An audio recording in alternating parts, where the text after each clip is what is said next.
Bonjour à tous, vous en avez l'habitude, je suis Sébastien, je fais des tutos de rénovation spécifiques à la partie de l'habitat et aujourd'hui plus spécifiquement à la partie de toiture. Donc je sais pas si vous vous souvenez, on s'était vu sur ce chantier il y a quelques temps, il y avait une grosse bâche, on a perdu un petit peu de temps sur ce chantier, vous allez comprendre rapidement pourquoi, je vais vous expliquer.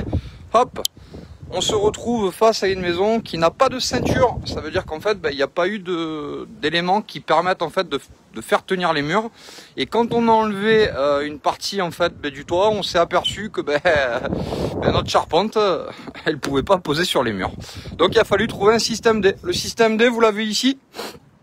Donc on a expliqué à notre cliente qu'elle avait une dalle, que la dalle faisait à peu près 22 cm, donc elle pouvait complètement absorber la charge qu'elle allait être mise dessus. Et là en l'occurrence on a prévu de tailler directement en fait sur place une ferme.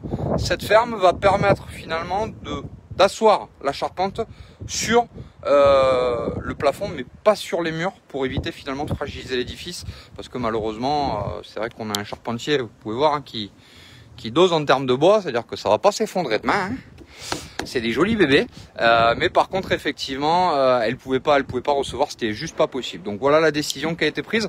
On a vidé aussi, pour parler poliment, toute la misère qu'il y avait dans le grenier. Alors vous allez voir, c'est ici.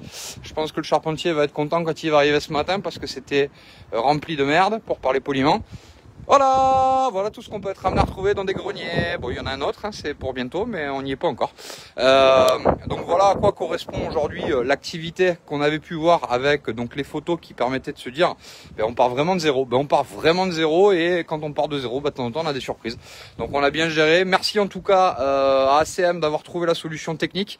Ils ont été hyper réactifs, hyper compréhensifs. Merci à la cliente aussi. Maintenant il n'y a plus qu'à enquiller la charpente, faire un petit peu de maçonnerie, et puis derrière on aura une jolie charpente qui sera posée, et puis bientôt une toiture. Donc voilà, ça on en reparle dans quelques temps. C'était pour vous faire un petit peu l'avancement donc de ce chantier, qui n'a pas énormément avancé, vous en doutez, parce qu'on a eu quelques petites surprises, mais déjà on commence à y voir un peu plus clair. Donc vous allez voir que après la déconstruction, je le dis souvent, il y a la reconstruction. La reconstruction va quand même beaucoup plus vite que la démolition. Une fois qu'on sait où on en est, on est plus trop embêté pour savoir comment ça va fonctionner. Donc voilà un petit peu, vous aurez une vidéo très prochainement, je dirais à peu près d'ici 2 jours, pour vous montrer l'avancement de la charpente. Et je pense qu'à mon avis d'ici 2 jours, l'ensemble de la charpente sera posé, peut-être même filmé. Donc peut-être demain, je referai une deuxième vidéo. Voilà, je vous dis à très bientôt. Merci de nous suivre. Si ça vous a plu, un pouce, on like, on s'abonne. Et si on a un projet, 05 61 63 28 17. À bientôt.